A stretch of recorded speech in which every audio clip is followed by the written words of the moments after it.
Welcome to the Low Carb MD podcast. No one is beyond help.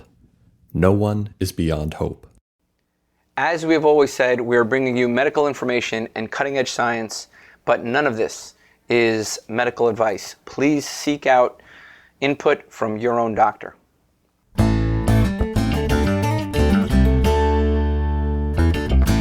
All right, guys, welcome to the newest episode of the Low Carb MD podcast. Brian is going to be so upset that he missed this one, okay, because I've seen this this guest talk in front of the DGA, and it really moved me. Today we have Dr. Christine Najjar with us. She is a board-certified internal medicine and obesity medicine physician. She did her undergraduate career at McGill, where she studied biochemistry. She did her master's in nutrition at Columbia while she was finishing medical school. She went on to do an internal medicine residency at UConn, where she graduated in 2019 and then subsequently got her ABOM, obesity medicine certification. So Dr. Christine Najjar, and she has an amazing health story. She's on Instagram at Doctor's Dish. So I would check that out. But Dr. Christine Najjar, thank you. Can I just call you Christine, or what do you want me to call you? Christine is fine, Joe. Christine. Okay. So yeah, I'm just curious. I know a little about your story, and I know our listeners are going to be eager to kind of hear about it. But I want to go back. I want to understand. Okay, what makes Dr. Christine Najjar tick? And so I know you went and got a master's in nutrition. You were, into lifestyle for a long time. So help me understand, when did you first know you wanted to go into lifestyle medicine, and when were you interested in diet? When did this all manifest? And then how did that change over time? So when did it all start? It all really started in childhood. Born and raised in New York, but both of my parents are first generation, came to America. They were both born and raised in Lebanon during the Civil War. And so in the summer times, rather than sending me to summer camp, we would go to Lebanon. And my weight would naturally fluctuate every single summer without trying to go on a diet. I would lose weight. I'd come back stateside and gain weight. And it was this very weird, bizarre, I couldn't explain it. And I struggled with my weight, as an American living here in this country. And, first diet I ever went on was as a middle schooler. I tried Weight Watchers with my mother. And I even remember in elementary school, people, the girls talking about diet and appearance. And this is kind of just a very systemic cultural thing. Even in, the Lebanese culture as well, people are very open to kind of judge your appearance, but at the same time, they're very loving and hospitable and all about feeding and nourishing. And can I give you a little anecdote, because yeah, we share something in common. My parents are both actually from the same neck of the woods. They're Armenian immigrants that came to this country with nothing in a time of turmoil. And I'm so proud of my parents and happy to have my parents. But you're absolutely right. And my whole family basically came here with nothing. And they an amazing story. But one thing you'll know about Armenian, Syrian, Lebanese, right? The first thing they'll say is, "Why aren't you eating?" Yes. Right. And then they'll say, after you've eaten, you've gained weight. Yeah. Right? It's always like, you need to eat. Like, no, I don't want to eat. No, you need to eat. It's actually considered like, an insult if you go to somebody's house and don't eat. So I'm just wondering, was it like that for you growing up? Absolutely. It was definitely like that. And, you kind of become more aware of it as you get older, and you learn to say no, thank you when you really don't want to eat. But at the same time, you kind of realize you have to do something, or else they're really going to take offense to it. Which was interesting, but nonetheless, that's really, I spent a lot of time in the kitchen with my grandmother, with my mother, helping to prepare meals. And that's where my love of cooking really developed and started. From there, I just kind of always knew that, I remember. Did you eat raw liver? This is what I want to know. did. So my mother grew up eating raw liver for breakfast, and I hated the taste of it. Absolutely, like could not. To this day, I cannot have raw liver. Even cooked liver, my mother loves it. I do not. I can't swallow the taste of it. But bones and bone marrow. If you ask me what my favorite food was growing up, I would say bones. My grandmother made this amazing, like calf bones or mutton bones, and in this like stew with white beans and the meat. And oh man, that was just my favorite meal. And my brothers would think I was like crazy because it's like I'd sit there in this hot weather just like knocking out all the bone marrow, but I just thought nothing tasted better than this. And just so people understand, Lebanese, one of the signature Lebanese cuisines is raw liver. Fresh raw liver. And it sounds icky, guys. I know everybody, listening in right now, all our supporters, they're like, oh my God, raw liver. But, it's actually considered like it's like a treat. So to this day, just so they don't think we're weird, Not so weird. You go to, a lot of restaurants in Lebanon, they'll still have like the organ meats on their recipe. You can buy brain and kidney and heart and tongue and whole bunch of like all the nitbits and stuff, all the nitbits and stuff like that. So, and they make it taste delicious somehow. So that was really cool to experience that type of culture. But again, I'd always come back to the States and my weight would kind of gain. My doctors, when I was younger, told my mom that my cholesterol levels were high and they wanted to put me on medications as a child. And my mom was like, no, I'll do anything. We'll do anything to, help get it lower. So, I used to eat eggs for breakfast most days, and that had to stop. We had to go to eating eggs. How old were you when they told you to stop eating eggs? I don't remember how old I was. I was definitely over the age of 5, under the age of 10. And I distinctly remember this doctor being like, cereal, skim milk. And from then on, I developed this like infatuation with all the sugary cereals. And I remember sitting there like Saturday mornings, just kind of like eating half a box of Rice Krispie treats or Captain Crunch or Fruity Pebbles. And we could only have eggs one time a week. And, then my mother used to make homemade lebne, which is, strained yogurt. Yeah. And she stopped using whole milk and started using skim milk, and we all just like hated it and stopped eating it because it didn't taste good anymore.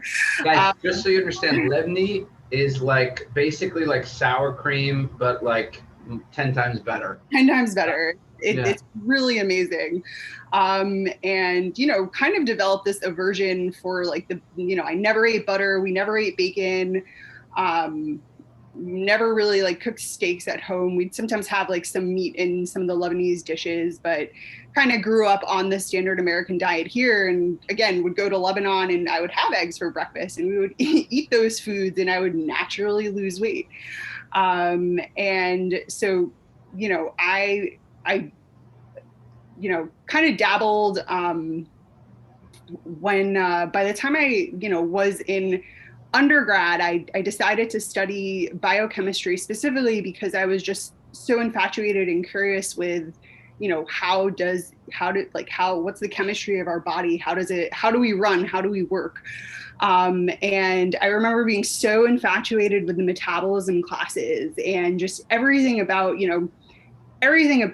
human metabolism. And it was really ironic, is the first and only test I've ever failed was the first biochemistry midterm that I took. The course was like molecular mechanisms of cellular function, and I just bombed it because I didn't study it as precisely as I was supposed to. They wanted us to know every single enzyme, every single pathway. And I was just kind of like studying, ligand binds to receptor and causes all these downstream things.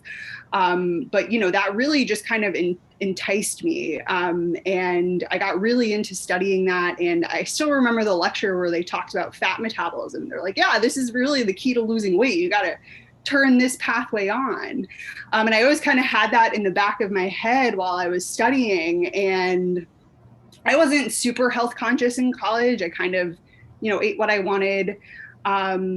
I ate a lot of like egg whites and like Kraft cheese and like a lot of like random foods. When did you know you wanted to be a doctor? That's what I want to, Yeah. I'm always interested in that. Yeah. When was that switch? Because I remember 13 years old, seeing my whole like family struggle with weight, and I'm like, I have to go into medicine. I remember, when was that moment where you're like, this is my call? That was after undergrad. I specifically went into undergrad not wanting to be a doctor because I was getting so much push from everybody in my family to be a doctor, right?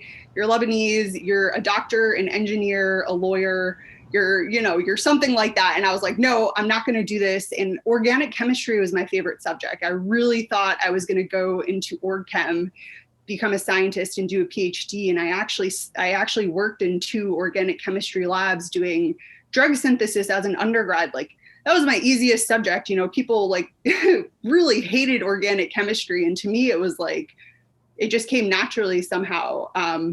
And after working in 2 labs, I realized I really didn't like that.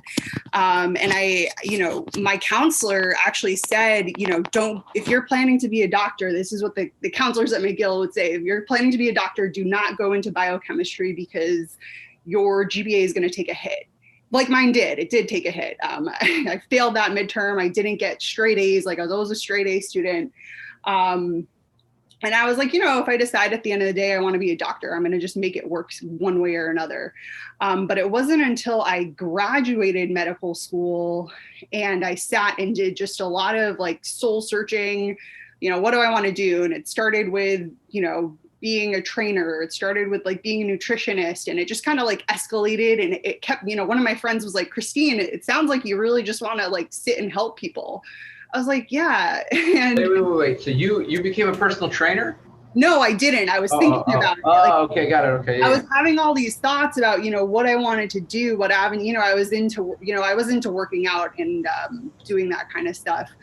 And eventually it just landed on, like, why not? I really like studying. Why not just, pursue this avenue? And I'll never forget, I wanted to take 2 years off. I wanted to take 2 years off after undergrad because I felt so like wiped out from studying. And I called my mom and told her I was going to take a year to study for the MCATs and, then apply to medical school the next year. She was like, well, when's the last MCAT test for this year? And it was, 4 weeks from when I was having this conversation with her. She's like, well, why don't you just study in these 4 weeks and take it and see what happens? So I did. I studied. What was good about it was, I had such a good background in organic chemistry that I didn't need to really study that section. Took the MCAT and, applied to school, and, the GPA part definitely didn't make me a great candidate for US schools. But, I got into Grenada, and that's, St. George's University, and you just need one. So that was it. I packed my bags and went to Grenada, and but then you also, like, midway through, you're studying your butt off. You're like, oh, let me just get a master's in nutrition on top of a medical degree. Right. So this is where my like first dive into the vegan rabbit hole happened, was in that gap year between undergrad and med school. I was staying with a friend who had read the China study. And so I read the China study and I watched all these like vegan YouTube videos and was like, oh my God, meat's going to give you cancer. It's going to kill you. Like, we got to do this. I bought the China study, gave it to like all my friends and family, and changed my lifestyle. And I was like, I really have the time to do this because I wasn't, I was working as a nanny and a tutor and wasn't, I didn't have a really crazy job. And so I took up yoga and took up veganism, and immediately I did feel better when I first started it. My skin, my acne cleared up, which now I realize is because I wasn't eating dairy. But eventually by the end of a year, we're coming up towards the 1 year mark, I remember my fingernails started falling apart. Like they were literally just like not staying together. And I asked my dermatologist, like, hey, what is this? He was like, oh, you probably need some B vitamins. Why don't you take a B complex? I was like, do you think I could get that from eggs? Do you think I should just like start eating eggs again? And he was like, maybe, probably. And I was like, all right. So when I went to Grenada, I kind of transitioned to this like lacto ovo pescatarian, where I ate a lot of eggs and fish, mainly because I didn't feel like I would be able to have the energy. Like I didn't have the time to put into cooking the way I was when I was at home. But I still had this like fear of eating meat. I still had this like fear of eating like really fatty foods. And so I actually, did pretty well on a vegetarian, pescatarian lifestyle. I exercised a lot. I did a lot of cardio and got down to kind of the smallest size that I get down to, a size 8. And what's really crazy is if I fast forward, doing keto carnivore, I also got down to a size 8, but I was a solid 20 pounds heavier than I was as a vegetarian, which just makes, that speaks to the bone mass and the muscle mass that you don't get on that type of a lifestyle. But that, so on the island, I was very vegetarian, ate a lot of eggs, ate a lot of vegetables, ate a lot of fruit. Felt good. And, again, my disdain or not wanting to eat the meat was because I really thought it was unhealthy for me. And so So it was like a central inhibition. It was like, yes. I read this study, it looks really bad. But meanwhile, like if you really were listening to your body, it's like, wait a second, you just don't feel good. Your Right. nails are brittle. You're kind of experiencing some sarcopenia. Right. And which sarcopenia, guys, is just like a lower, muscle mass. It sounds like Well, so my felt better because you probably, as you were getting healthier, you adopted a lot of healthier patterns of eating. Right? Like you probably avoided junk, and so your acne clears up, and kind of you get this, the honeymoon period, right? Yes, absolutely. There's definitely a honeymoon period. And eating eggs and fish, my fingernails did harden again. So I felt like, I fixed whatever problem was there. But I did have this insatiable hunger. I was hungry a lot.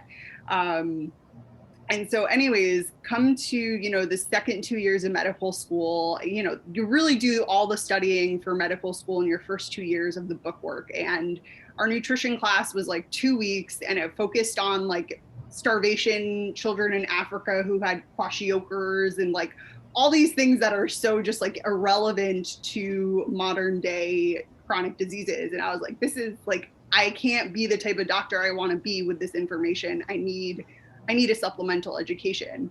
And so I'm, scavenging the internet for what I can do. And I come across this program at Columbia University, which is specifically for medical professionals. That's part-time. So, it's meant for people who are working full-time to be able to do this as well. It was a 3-year program. And I said to myself, I have a full-time job. I'm doing clinical rotations, but so I should be able to just squeeze this in. It was 1 weekend a month where I had to go up to the Columbia University campus. And if you couldn't make it for whatever reason, you could always watch the classes online. And so I sent an email. I was like, hey, I'm not a doctor yet, but I've done my first 2 years and I really want to complete this program. Would you have me? And they're like, sure. Why? Like, if you think you can do it, let's sign you up. And so I just did it. I really felt alive studying nutrition. And for the first time, my beliefs about, meat were very much meat and saturated fat put to question, because we're, kind of the biggest takeaway point that I got from that program was really learning how to analyze literature and really, what are observational studies, what is epidemiology, and learning how to critique those studies. And, at the end of the day, my professor was just like, Christine, there's really no good substantial evidence for this. And it was the first time I really like questioned myself and what I was doing. And I was like, Professor, do you mind because I know the Columbia Nutrition Department very well. I'm just curious. Was it Christina Bovian? No, I don't. That name doesn't ring a bell. Okay, yeah. I'm just curious. She's written several books on obesity. She's at Columbia, or is she at Cornell now, I think. Yeah. She's a prior ABOM president. I'm just curious, who convinced you? You know, I know those staff really well there. You know? Man, what was her name? Kimberly H. Uh, I I can't don't. remember. I I gotta don't. look up my old doctor. That's all right. That's all right. You know, it's But like from a distant past. You know. from the distant past. And you know, what was really interesting about it is, you know, the dietitian who came to give us our lecture still kind of fed us the standard American diet, where it was, you know, your grains, your whole foods, you know, beans are a good source of protein. But at the same time, I was introduced to ketogenic literature. You know, we got like a couple studies on the keto diet and low carb diets, and I remember reading it and I was like, man, it looks like this can really fix a lot of things. They were alluding to all sorts of chronic conditions, but at the same time, we didn't really dive into it. It was very much like still a peripheral, we're going to go by the books, but like talk about all these other concepts. But really at the end of the day, it was, you know, analyzing literature and understanding the dynamics of like nutritional, like the chaos that is nutritional literature, like just chaos. And what was really cool about the program is, you know, even though it was supposed to be a 3-year program, I really, I fell into working with a bariatric surgeon at the hospital. I was doing clinical rotations, who was looking for somebody to do a study, to help him with a study on anemia as a long-term outcome in bariatric surgical patients. So I took on this study, and my professors at Columbia allowed me to use that as my master's thesis. So half of my master's thesis was on anemia in chronic disease after bariatric surgery. Just so you guys understand, when we cut out a part of the stomach, right, what we're doing is removing your ability to absorb carbohydrates, fats, but also nutrients. So you can get, correct me if I'm wrong, it's typically an iron deficiency anemia that develops, if I'm not mistaken, sometimes B12 even, you know, kind of B12 mediated. But is that true? Because you're you're bypassing the absorption of those nutrients? Absolutely. Right? That is correct. And even more so in the Roux-en-Y, the gastric bypass, which was the focus of the study I did.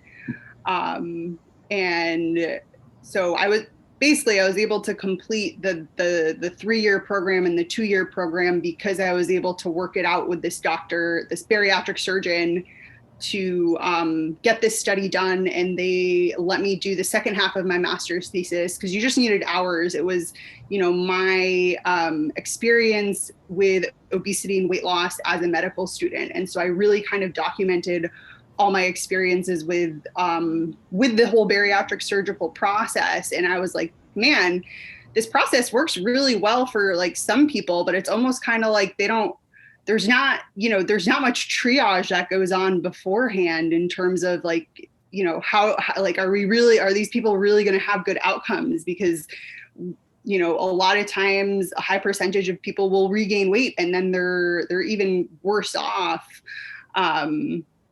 because they have all those nutritional deficiencies. And so kind of the point of my thesis was like, you know, I think we just need to like go through this process a little bit, you know, more with a little bit more triaging, because everybody was kind of let through. You know, it wasn't really hard to get approved for the surgical procedure, even though they kind of made people go through all these checklists.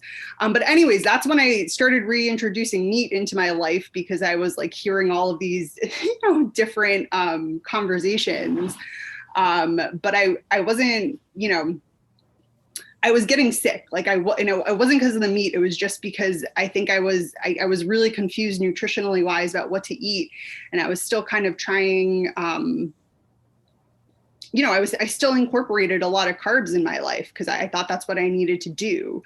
And so, you know, I start residency at this point, and my first year of residency, I'm like the sickest I've ever been in my life.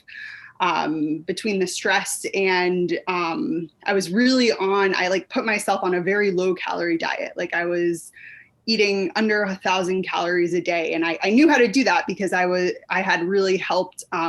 Part of what I was doing with this bariatric surgeon was nutritionally counseling his patients. I was kind of stepping in as a dietitian and helping come up with meal plans for those patients. And, you know, they need to be on pretty low calorie diets and stuff. So I knew how to do all that. I knew all the, you know, swap the rice with the cauliflower, swap the pasta with the zucchini noodles, and all these kind of little hacks you can do.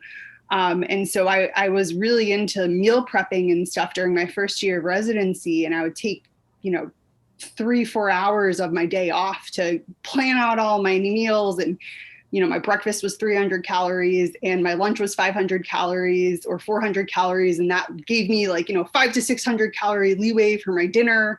And I just broke. Like, you talk about starvation after being on a low calorie diet for a really long time. I was in full blown, when I finally discovered Ansel Keys and his starvation diet, I was like, man, I had every single one of those symptoms. I had irritability, insatiable hunger, cold. I was cold all the time.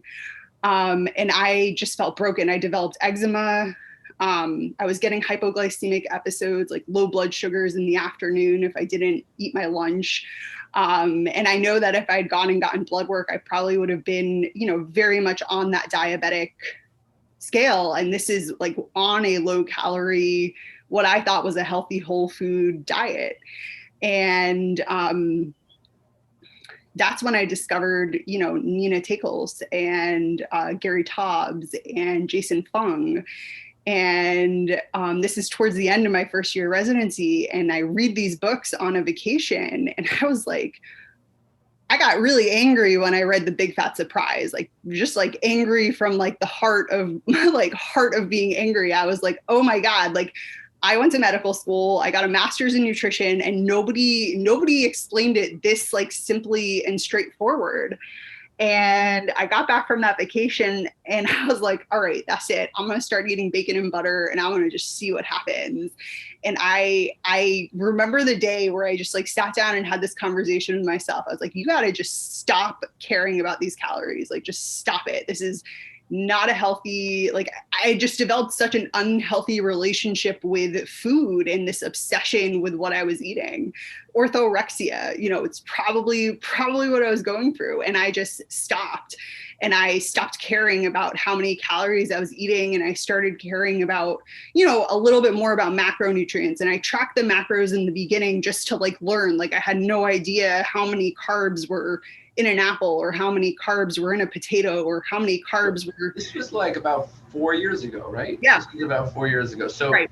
So now you're trained as a doctor, you're trained as a diet, you're a master's in nutrition, you're counseling bariatric patients, you've researched anemia and bariatric surgery. I mean, you're an academic. Yeah. You're the pinnacle of nutritional knowledge. And it took, right? And it took, right? So that in itself is we should stay humble, man. We should stay humble because we may think we know, but we don't know, right? And so, but it took Nina Teich. So Nina Teich is one of my heroes. Absolute right? hero. She's one of my heroes. Her book is fantastic, Big Fat Surprise. I mean, it's a New York Times bestseller. She's beyond an advocate. She knows and lives this. So it's and Gary Taubes too. Yeah. Why We Get Fat. That was another book. I was this is so simple. This is so simple. Why? And then Jason Fung was another big one, the obesity code, the diabetes code. I was this is science. These are really good, really well put arguments for, something that is highly controversial. Yeah. So why do you think, let's go back, because I think both you and I, we're, we kind of have a very similar story, highly interested in nutrition. And, so let's go back. Why do you think we had our blinders on back then, right? You were smart. Because it sounds like you were brilliant at McGill, did really well, medical school, master's in nutrition. It's not like you didn't have intellect. You think that you pay all this money for an education, you think it's going to be the best. You really think you're going to just learn everything there is to know. And I I don't blame doctors for not believing these things, like without having some type of self-experience, because you study really hard, and I just think it's, it's a fault of the system. Like why the heck was my nutrition course, in med school just 2 weeks on completely irrelevant things? But so even if you had it, right? Even if you had more nutrition, who would have been the people giving you that education? It would have been the academic types that had basically given you your education anyway. Right. Right. It would have been more of the same. Right. And right. So my question to you is, why do you think we were stuck? Because I was there. I was stuck for, I got my personal training certification when I was 19. Wow. When I was 19. And it took me till 30 years old, I guess, to kind of wake up. And so what did it take for you to wake up? Honestly, I think my brother had a really big influence on me. My older brother, we kind of influenced each other. When I went vegan, he went vegan and was like, wow, my energy is totally different. But like myself, it didn't like sustain long term. He got really into the biohacking world. And these biohackers, I think, really figured it out a lot faster than the doctors. And he, way before I read The Big Fat Surprise or Gary Taubes, he was doing keto. And I was like, man, I really don't know about the saturated fat. Like, I know I did this master's course in nutrition, and they're saying saturated fat doesn't affect heart disease. It doesn't affect stroke risk. It doesn't affect these things. But at the same time, in the hospital, everybody who comes in with an MI or even that was controversial, right? Even that is new, because Yusuf just did the 21 country study, right? So the Pure study, and Andrew Mente, right? They just showed that, because up until this point they ignored it. Right. They ignored all the data, and it took bold people, right? So the fact that your dietitians in this Columbia program actually told you that, I'm surprised. It wasn't that it was no harm. It wasn't that there was benefit to it. It was that there was no effect. That was kind of the conclusion. So I was in this weird limbo where I was like, okay, does it harm people? Does it benefit people? I still didn't know, but I was erring on the side of harm, because my experience in the hospital was, you come in with any kind of cardiac symptoms, you go on a cardiac diet, which is a low fat, low salt diet. Like, yep. I was like, if there was something more to this, wouldn't you think they would change it in the hospital? And here I have my brother who is like on this like really like, high fat diet and thriving. He's like, this is the best thing I've ever experienced in my life. He's sending me podcasts from Dominic D'Agostino, and some other, people in the biohacking world. And I kind of don't know what to do with the information, because it's going against my clinical experience. Well, not your clinical experience, it's clinical convention, right? Clinical convention, because your own clinical experience is that your muscles, bones, and nails were falling apart. Yeah. Yeah. So, and the patients with standard of care were getting anemia, right? Yes. This is your clinical experience. Yes. Right. So I think, how do do you think, I just put out this case series showing that more than 80% of blood sugar fluctuations in our severe diabetics are just due to carbohydrate restriction alone, not weight loss. Yeah. And I point this out, and you're like, yeah, I know, because you use CGMs, and right, but like all of our colleagues, they don't know this. It's like I'm some foreign instigator to them who's showing them these random, like, even though we have, 5,000 CGMs worth of data, like the clinical experience that we have in this practice is more data than exists in the literature. Yeah. Right. So we presented 3 and now they think I'm crazy.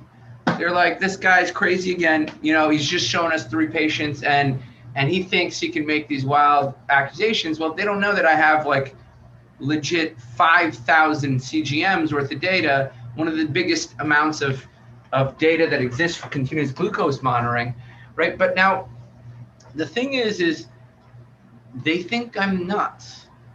So this is what I say to like the calorie argument. I say I studied biochemistry for 4 years. I learned every single biochemical pathway, every single enzyme, you know, all of it. And at no point did I come across a calorie receptor. Doesn't exist. Calories just like they do not play a role in your physiology. They have no role in biochemistry.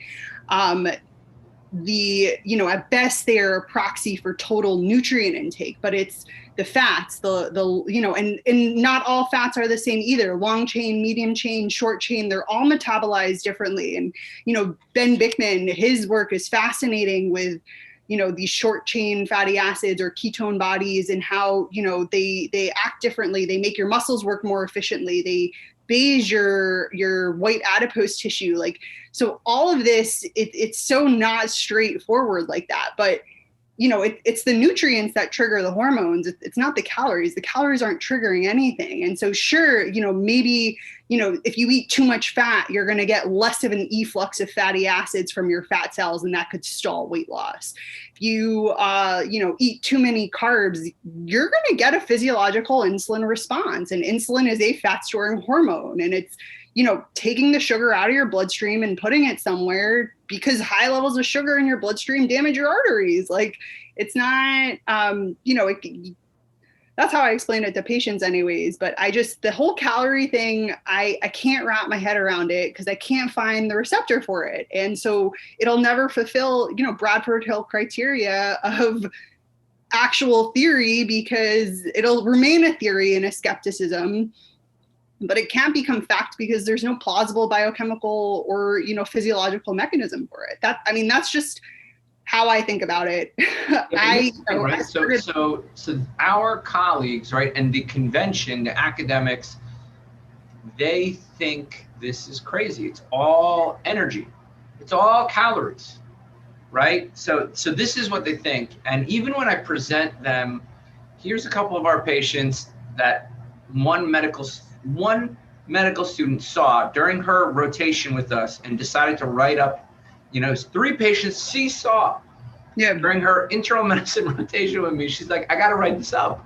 Yeah. And she writes it up and she puts it into the literature, and people are like, well, you can't make generalizations. This isn't consistent with the data, because this is what I've seen. And I don't want to fall into this trap either, but they falsely believe that weight loss and energy is the mediating principle behind diabetes, right? So, but even when I show them data, they're like, no. Like, so, and if you, and that's captivating. Like, they're captivated in their space, right? I have the world's most premier obesity researcher who's going to be on the podcast next month. He found the FTO gene. He's written articles on, on everything from protein gradients to energetics to calorie restriction. And he doesn't understand carbohydrate restriction. So what do you think? Why do you think this is? Because I think, why is the academic nutrition world stuck? And why were you and I stuck? Why do you think you and I were stuck? And how do we prevent that? How do we prevent that from happening again? Because I'm terrified. I'm like, I see how ignorant these people are. And I'm like, but they're brilliant people, right? They're brilliant people. They're not dumb people. You're not a dumb person. You clearly were brilliant. But how do you not be stuck? I think it's more about, not focusing on changing their minds as much as the patient that's coming in front of me asking for help. My weight loss started after I doubled, maybe even tripled the number of calories I was eating, because I was in starvation mode, like hardcore starvation mode. And I see that a lot in people on chronic low calorie diets. You just kind of, you preach what you know. And I don't, It's just, what's sad is I think the change needs to come from an educational level, educating medical students on this other, I would think more physiologically appropriate mechanism for how food interacts with our body. And it's just more specific to talk about nutrients, glucose, fructose, medium short chain, long chain fatty acids, even individual amino acids are all, trigger different various things in our body. And you can't ignore that. And you can't just generalize that. It would be, are the founders of biochemistry. There's a really fantastic little tiny short book. It's called Ketones, the Fourth Fuel. I forgot who the author is, but it really goes beautifully through how the, glycolysis was discovered, Krebs cycle was discovered, and eventually ketones were discovered. And it's just like this magical history of biochemistry and metabolism. And to just kind of consolidate all of that into like talking about calories and this energy balance is just, it's so almost like belittling these scientists who work so hard to discover how our bodies work and function. How do you think we are, like, I see these brilliant people who are energetics, what I call energetic zealots. Yeah. I see people who are vegan zealots, and they're not dumb. I read Gregor's book. I've read all the books. Oh, I couldn't get through Gregor's book. I was like, there's too much epidemiology in there. I was like, no, I read it. And let me tell you, when I read the book, I thought to myself, wow, I see myself in them. They're inspired to use lifestyle over medicine. Yeah. Okay. But they're just a little hypnotized, right? They're a little stuck. And I read books from like Herman Poncer, and he's brilliant. Yeah. The guy's not dumb. Yeah. Right. He's smart. But I can, both of these people, I think to myself, wow, they're awfully stuck. Right? They're awfully stuck in their mindset. And I just think to myself, and I'm just shooting the shit with you here, excuse my language, Jack, you can edit that out if you need to, but how do we prevent now, like now we're keto, low carb, we acknowledge low carb, we acknowledge keto, we acknowledge the benefit of meat. How do you prevent being, one, how do we unstuck them, so to speak?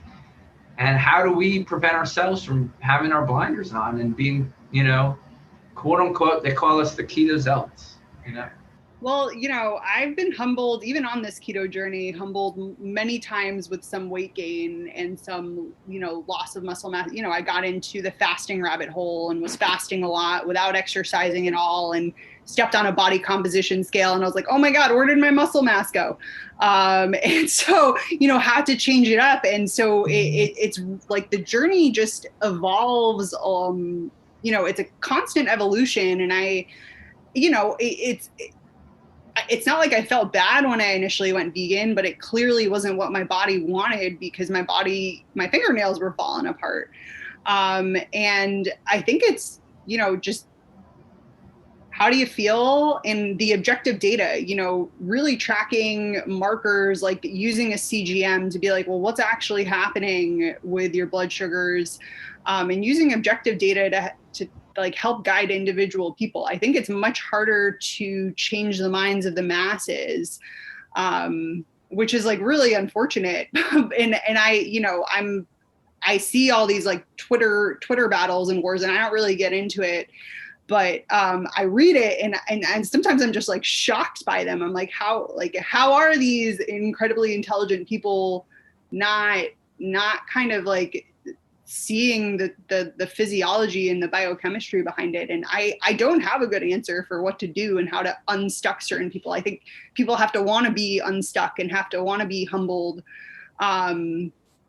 But egos are egos, and sometimes people have really big egos. Yeah. I mean, I think what's the thing is, one of the things that I learned, early on, it's funny. It's, and we talked about this on another podcast, but how they taught us, like in medical school, that the history is 90% of the diagnosis. Yeah. Right. And when they first said that, I was like, yeah, blah, blah, blah. Give me the CAT scan, you know? Yeah. Right. That was kind of like, yeah, that's just talk. But I've come to really see the value in that. You know, it's that we don't have the answers. Right. We get the answers. Our patients tell us the answers. Absolutely.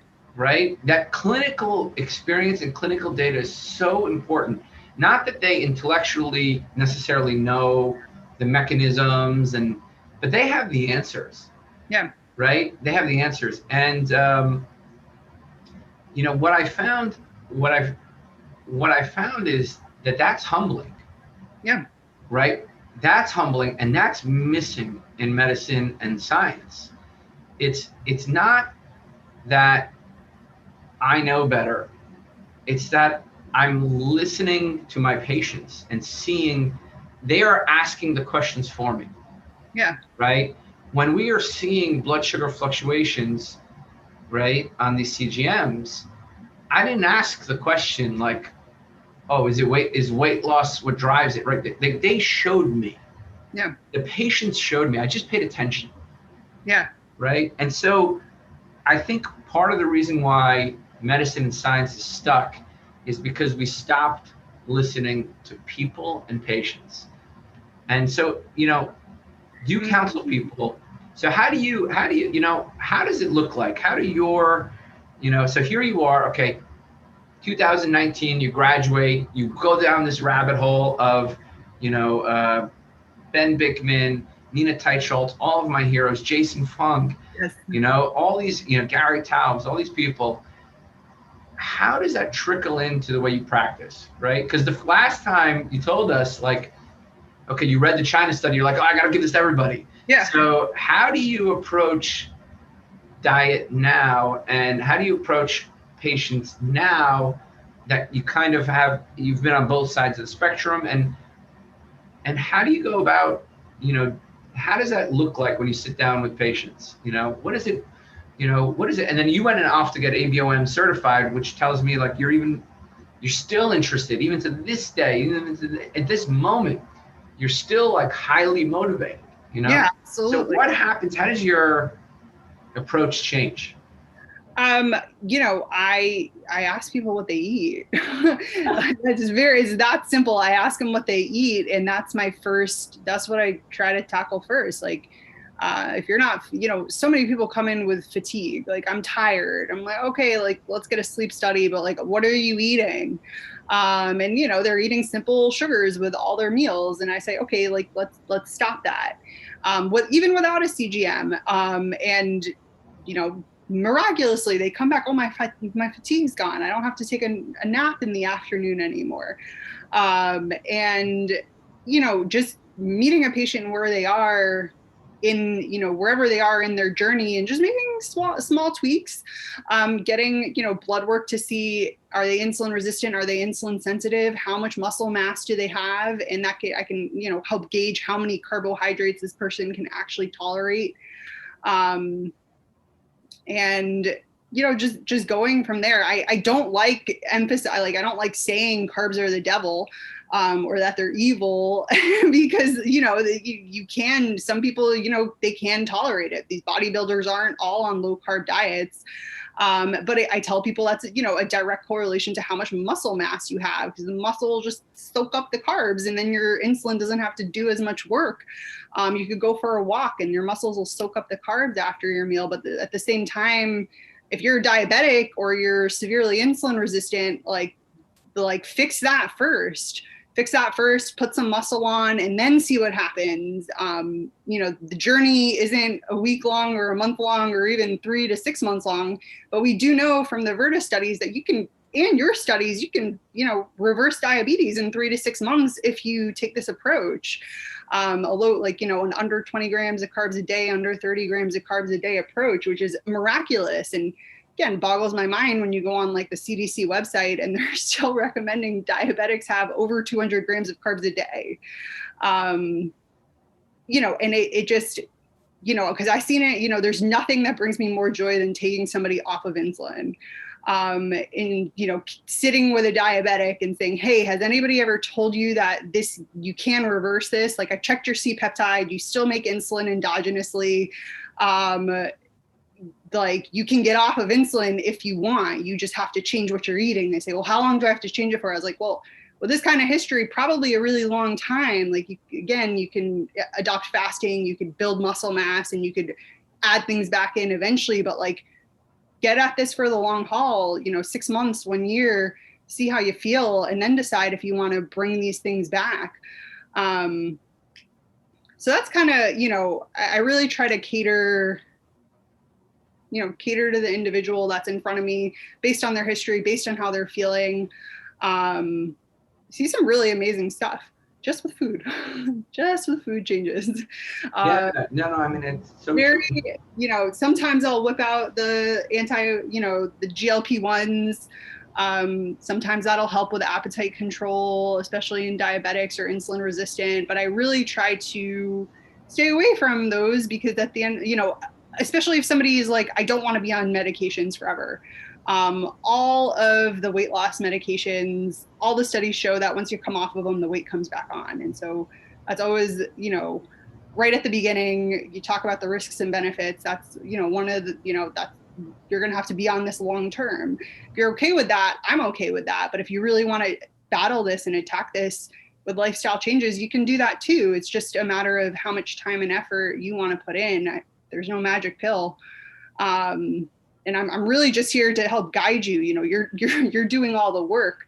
And some people don't want to put in the work. Some people have a lot of other life stressors. And there's so many barriers to that, from, social barriers, economic barriers, financial barriers. And, just help a person when you can help a person. Yeah. No, I'm 100% with you. I mean, it's hard. It's hard. I think the ideal person for, you and I consider us very similar in that we're evangelists. We want to show people how to do it, right? And the best people for us are people who want to do it. Right. I don't think if you took me and put me back in Hackensack's like the big Meridian Health, which is like the biggest, the group I joined the minute I got out of residency, which is this big hospital-based system. If you put me back there, I don't think that I would be able to affect people's lives. I really don't. They wouldn't have given me the time. They really wouldn't have, that I want to spend with patients. And if you're getting patients going to their doctor, kind of like they just go and get a flat tire fixed, I don't think that that's the right fit for me. Right. Like I wouldn't do well. So I don't think I can do what I do in the system, so to speak. And so I've had to go outside of the system. Yeah. And who's your ideal patient? Who's your, I'm guessing you're going to say that's the exact idea. We have probably the exact same thing, but I got to be honest. I don't think I can do what I do with everyone. They have to, not that they have to want it, but they have to value this approach, because most people just want, most people want to change, but when you tell them how hard it is and that it's long-term and it's maybe lifelong, that message is scary. Yeah. The whole sustainability factor behind low carb, and I got so much beef. I changed to this lifestyle in residency, and I got a lot of beef from attendings and people just being like, it's not sustainable. Nobody wants to do that forever. And I was like, man, I can't imagine going back to my old life because I just feel so good. And, the longer I'm in it, the more I'm like, no, this is more than sustainable for me. And so, the ideal patient is somebody who just thoroughly wants a way out of the system. wants to hear that they can do it and are motivated to do it. And that's not everybody, because our system was built around quick fixes. And some people just want a quick fix. And they don't want to hear that they can, be accountable for it and they could do something about it. And it's a bit of a slippery slope, because you have all these other ideologies. A lot of people look at nutrition as like an ideology, and there are extremes on both ends, and talk about vegan, vegetarian extremes, people not wanting to like reintroduce high quality protein into their life. That could be a very significant barrier, and they don't like hearing that. And it's hard, right? It's hard. Like it's cultural very sensitivities, right? hard. So we know that meat prevents stunting. It increases IQ in children. We know that people on meat-based diets, their glycemia improves, their diabetes improves. But it's hard because people have, religious beliefs, moral, ethical beliefs, and we can't always just do like, I can't tell people how to live their lives. I don't know how to live their life. Right. I can just give them the best guidance I can. And it's hard. It's hard.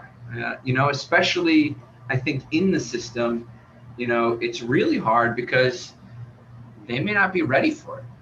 Yeah. They may want to do it. They just may not be ready for it. Right. And it can be a really slippery slope. Like imagine I came to you after the China study and I'm like, you got to eat meat, Right. Like you'd be like, no way, I'm not doing that. You know? Absolutely. Yeah, no, it definitely can be a slippery slope. But I just, to each his own. At the end of the day, I can't force somebody to go home and change their behavior. I can just support them if they want it. And guide them with the knowledge I have and point them to, other educational resources. It's like, you don't believe me, like read these books, listen to these podcasts, go on these websites. We're definitely not at a lack of information. It's just, what's Dr. Google going to throw at you when you put in the search, don't trust Dr. Google. So, and I just try to like speak to the benefits of it. Because I think at one point, probably even as a vegetarian, I probably was in ketosis. Like, I was grinding pretty hard. I was losing weight. And so it's not impossible. It's just a matter of, if how long are you going to try it for, and when are you going to pivot, and, what's going to get you to pivot.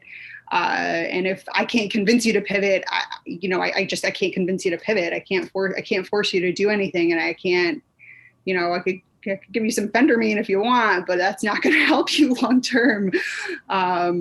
So it's definitely, it's not always easy. It is a slippery slope, and, the ideal patient's just somebody who's open and willing to try new things. And, I like to think that advice I give, if you follow it, it'll work out. Sometimes I'm even shocked, sometimes I have to pivot my advice. But that's kind of the cool part about working one-on-one with somebody. You go with something for as long as it's working, and then when it stops working, try something else. Or, all these things are levers, all the macronutrients, resistance training, sleep, stress reduction, all of them are levers, and you got to just pull on the levers when you're ready to pull on the levers. And, even getting into other biohacking things like red light and near infrared light, on all these like different therapies that I'd never heard of. I'm just like starting to learn about them. All of them incredibly fascinating. And I just think like, I'm still learning, I'm still reading books. I can't stop reading books because I'm just like, what else don't I know? And I think, a good practitioner is just somebody who's always craving more knowledge, just wanting to learn more and trying to come up with new ways to help somebody, because sometimes I'm at a loss of words and I don't like that, but it happens. And, yeah. I think being willing to explore those journeys with our patients, 'cause sometimes our patients are their best advocates. They come to me like, hey, I did this research, I'm like, send it to me. I'll read it. I'm gonna take it here, and I'm gonna open it up to some questions from our audience. Guys, if you have any questions, now is the time to write it in. We'll populate some questions, and maybe everybody's just tuning in and listening in, so we'll see if anybody has anything for you. But first of all, I want to say thank you for coming, Dr. Christine Najjar. Thank you so much for having me. How do people, in the meantime, while we see if anybody has any questions from the live audience, if anybody wanted to reach out to you, find you, how would they do that? Doctor's Dish, it's my Instagram handle. There's also a Facebook page, Doctor with an S at the end, and Dish. That's where I'm posting a lot of my impromptu recipes. They're all pictures I took in my own home, foods that I cooked myself, or things that I just came up with. So just feel free to message me on any of those platforms, and love to talk to you and meet you. Yeah. Oh, great. Okay. So we got, let's see, I think we got one question here. Perfect. Let's do this. Any thoughts on the value of CGMs as a tool for patients? And let's talk about both diabetics and non-diabetics. Oh yeah, this argument on Twitter, I can't. They're incredibly valuable, especially when you've got studies that show hunger, which is, definitely the biggest symptom. I call it a symptom. Like that's the first symptom that you want to get rid of when you go on any weight loss journey is cure your hunger, so that you can go longer periods of time without eating, or, to give your body the nutrients that it needs, and just kind of listening and intuitive eating. And so I think that those are incredibly valuable tools. Even for non-diabetics, you just, why not learn your body and how foods respond and react to you, because it's so highly variable from person to person, not only based on body composition, but also your gut. And we just don't know about the gut and how to even study that and discover that. But there was this really great article I have somewhere in my pile of literature that shows that, a banana is going to respond differently in different people. And sometimes you can trace that back to your gut flora, which we just don't know much about. But I think CGMs are incredibly valuable tools. I think, companies like NutriSense, I believe, I think those are really kind of like frontline tech companies that are going to do really well, because those are, even what you're doing in your practice by providing them to people, even if it is just for 2 weeks, see what happens when you eat those foods, see what happens when you eat a watermelon by itself versus at the end of a meal after you've eaten all this protein and fat. I think it's fascinating, and I think it can, give a lot of insight into how your body is handling food. Yeah. I agree 100%. Everybody was saying thank you. Thank you, Chris, Cornell, Vic, saying thank you. They love your content on Doctor's Dish. Dr. Christine Najjar, thank you so much for joining us. It's been an absolute pleasure. Hopefully we'll be seeing more of you. Thank you so much for having me, Tro. Absolutely.